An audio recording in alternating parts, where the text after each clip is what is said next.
দর্শক, প্রধান উপদেষ্টার সাথে রাজনৈতিক দলগুলোর বৈঠক এবং বিএনপির ৩১ দফার বিশ্লেষণ নিয়ে আমাদের সাথে যুক্ত হচ্ছেন সহকর্মী হাবিব রহমান। হাবিব, প্রধান উপদেষ্টার সাথে আজকে রাজনৈতিক দলগুলোর আনুষ্ঠানিক সংলাপ শুরু হচ্ছে এবং এটি আমরা বলছি যে তৃতীয় দফার, এবং প্রথম দিনই কিন্তু বিএনপি তারা প্রধান উপদেষ্টার সাথে বৈঠক করবেন। আপনার কাছে কি মনে হয় যে আগামী দিনে যে সুষ্ঠু রাজনীতির যে চর্চা আসলে শুরু করবার যে প্রক্রিয়ার মধ্য দিয়ে আসলে দেশ আছে, অথবা যে সংস্কারের কথা বলা হচ্ছে, সেটি কি এই আলোচনার মধ্য দিয়ে শুরু হবে? তানিয়া, রাজনৈতিক দলগুলোর সাথে যে বৈঠক শুরু হয়েছে এটা কিন্তু আজকে নতুন নয়। এটি যে তৃতীয় নাম্বার যে বৈঠক সেটি। এর আগেও কিন্তু দুইবার বাংলাদেশের যিনি প্রধান, এখন রাষ্ট্রপ্রধান ডক্টর মোহাম্মদ ইউনূস, তার সাথে কিন্তু বৈঠক করেছেন প্রত্যেকটি রাজনৈতিক দল, এবং সেখানে বাংলাদেশকে কিভাবে সংস্কার করা যায়, বাংলাদেশের যে বর্তমান অবস্থা বা রাজনৈতিক দলগুলোর যে অবস্থা সেগুলো কিভাবে সংস্কার করা যায় সেই বিষয়গুলো নিয়ে কিন্তু আলোচনা হয়েছে। পাশাপাশি বাংলাদেশের নির্বাচন ব্যবস্থা কি হবে সেই বিষয়গুলো নিয়ে কিন্তু এরই মধ্যে যে দুইবার বৈঠক হয়েছে সেই বৈঠকগুলোতে কিন্তু রাজনৈতিক দলগুলোর পক্ষ থেকে নানা ধরনের প্রস্তাব বা আলোচনার বিষয়গুলো এসেছে। তবে আজকের যে বৈঠকটি হবে সেটি আপনি জানেন যে এর আগে ডক্টর মোহাম্মদ ইউনূস তিনি বলেছিলেন যে রাষ্ট্র সংস্কারের জন্য যে 6টি কমিশন গঠন করা হয়েছে সেই 6টি কমিশন যখন কাজ শুরু করবে তার আগে রাজনৈতিক দলগুলোর সাথে একটি বৈঠক করবেন। সেই প্রেক্ষাপটেই কিন্তু আজকের এই বৈঠকটি হচ্ছে। আপনি জানেন যে বিএনপির যে 31 দফা বৈঠক দাবি রাষ্ট্র সংস্কারের ক্ষেত্রে, সেই দাবিগুলো নিয়ে আজকে বিএনপির পক্ষ থেকে ডক্টর মোহাম্মদ ইউনূসের কাছে সেই যে 31 দফা সেই দফাগুলো তুলে ধরা হবে।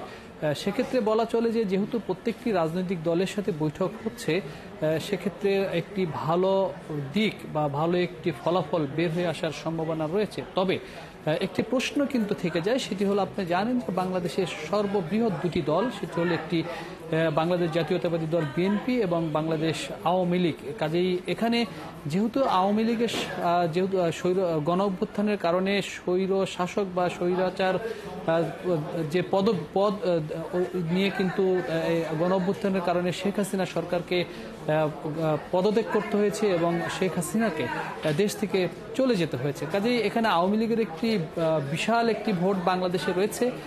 সেই ভোট বা সেই জনগোষ্ঠী আসলে এই আলোচনাকে কিভাবে নিবে সেটি একটি বড় বিষয় কিন্তু রয়েছে। কাজেই এই আলোচনায় হয়তো অন্যান্য দলগুলোর সাথে একটি রাজনৈতিক সমঝোতা হতে পারে, হওয়ার একটি সম্ভাবনা থাকতে পারে, যে নির্বাচন কিভাবে হবে, সংবিধান কিভাবে সংবিধান সংশোধন করা হবে, নানা বিষয়গুলি নিয়ে আলোচনা হতে পারে। সেখানে হয়তো এই রাজনৈতিক দলগুলো এক জায়গায় বা ঐক্যমতে আসার একটি সম্ভাবনা থাকে। কিন্তু যেখানে বৃহৎ একটি দল এখন পর্যন্ত রাজনৈতিক দিক থেকে তারা পিছিয়ে রয়েছে বা কোনো ধরনের মাঠে নেই, কাজে সেখানে একটি কিন্তু বাধা দেখা যায় বা সামনের সময়ে সেই রকম একটি বাধা আসতে পারে বলে মনে হতে পারে বা ধারণা করছি আমরা। কাজেই সেটি একটি দেখবার বিষয়। তবে আশা করা যায় যে ডক্টর মোহাম্মদ ইউনূসের সাথে এ পর্যন্ত যে বৈঠকগুলো হয়েছে সেখানে রাজনৈতিক দলগুলো কিন্তু বারবারই বলেছে যে তার সাথে সফল বৈঠক হয়েছে এবং তার সাথে যে আলোচনা হয়েছে সেই আলোচনায় অনেকটাই তারা বলছেন যে সেই আলোচনা অনেকটাই সফল হয়েছে, এমন সফল হয়েছে। আজকেও যেহেতু আলোচনা হবে, হয়তো আমরা সামনের দিনগুলোতে যে রাজনৈতিক দলগুলোর সংস্কারের কথা, কারণ দিন শেষে নির্বাচনের বিষয়টি নিয়ে বারবারই সামনে আসছে, বিশেষ করে বিএনপি নিজেও, নিশ্চয়ই একটা কোনো ধারণা হয়তো পরিষ্কার করা যাবে। আপনার কাছে কি মনে, আরেকটি প্রশ্ন আসলে সেটি হচ্ছে যে 31 দফা বিএনপির এর মধ্যে আজকে তুলে ধরবে, এটি আমরা জানি যে গেল সরকারের সময়ও কিন্তু তারা আলোচনার সময় এই দফাগুলো তুলে ধরেছিল। এই দফার সাথে গণ অভ্যুত্থান অথবা কোনো দফা এই সরকার মেনে নেবে সেরকম কোনো ধরনের আসলে মিল খুঁজে পান কিনা বা আভাস পান কিনা? তানিয়া, আপনি জানেন যে বিএনপির পক্ষ থেকে যে 31 দফা দেওয়া হয়েছে সেটি কিন্তু 3টি প্রক্রিয়ায় দেওয়া হয়েছে। প্রথমবার দিয়েছিলেন সাবেক প্রধানমন্ত্রী বেগম খালেদা জিয়া, তারপরে বিএনপির ভারপ্রাপ্ত চেয়ারম্যান তারেক রহমান, এবং সর্বশেষ 2023 সালে সেটি দিয়েছেন বিএনপির মহাসচিব মির্জা ফখরুল ইসলাম আলমগীর। আপনি যদি বিএনপির ১ থেকে ৭ পর্যন্ত যে দফাগুলো দেখেন, সেই দফার সাথে বর্তমান যে তত্ত্বাবধায়ক বর্তমান যে অন্তর্বর্তীকালীন সরকার রয়েছে তাদের পক্ষ থেকে যে রাষ্ট্র সংস্কারের জন্য যে 6টি কমিশন গঠন করা হয়েছে তার কিন্তু একেবারে হুবহু মিল রয়েছে। আপনি যদি দেখেন যে নির্বাচন কমিশন নির্বাচন ব্যবস্থা সংস্কার করতে হবে, বিএনপির দাবির মধ্যে রয়েছে নির্বাচন ব্যবস্থা সংস্কার করা, সংবিধান সংস্কার করার কথা রয়েছে, সেখানে অন্তর্বর্তীকালীন সরকারের পক্ষ থেকে সংবিধান সংস্কারের একটি কমিশন গঠন করা হয়েছে, আইন শৃঙ্খলা রক্ষাকারী বাহিনী বা পুলিশ বিভাগ সংস্কারের কথা রয়েছে, সেখানে বিএনপিরও কিন্তু সেই একটি দাবির সেই দফার মধ্যে রয়েছে। পাশাপাশি আপনার বলা হয়েছে যে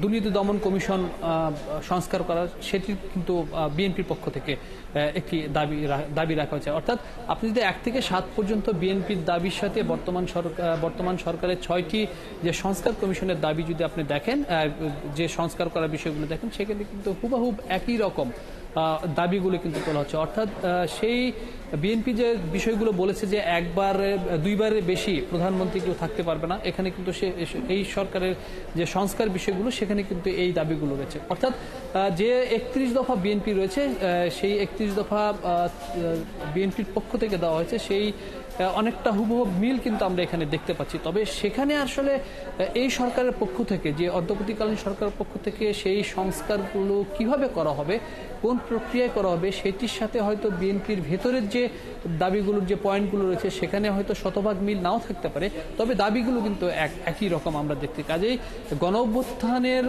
5 আগস্টে যে গণঅভ্যুত্থান হয়েছে এবং বলা চলে জুলাই থেকে 5 আগস্ট পর্যন্ত যে দাবিগুলো রয়েছিল সাধারণ মানুষ, ছাত্র জনতার এবং অন্যান্য দলগুলোর, সেই দাবিগুলোর সাথে কিন্তু এই যে সংস্কারের বিষয়টি, সেই সংস্কারের যে 6টি কমিশন গঠন করা হয়েছে, সেই দাবিগুলোর সাথে কিন্তু অনেকটাই দফাগুলোর সাথে কিন্তু অনেকটাই মিল আমরা দেখতে পাচ্ছি। কাজেই এটি যে আসলে বিএনপির দাবি থেকেই এই সংস্কারের পথটি নেওয়া হয়েছে, বিষয়টি এমনও কিন্তু আমরা বলতে পারছি না।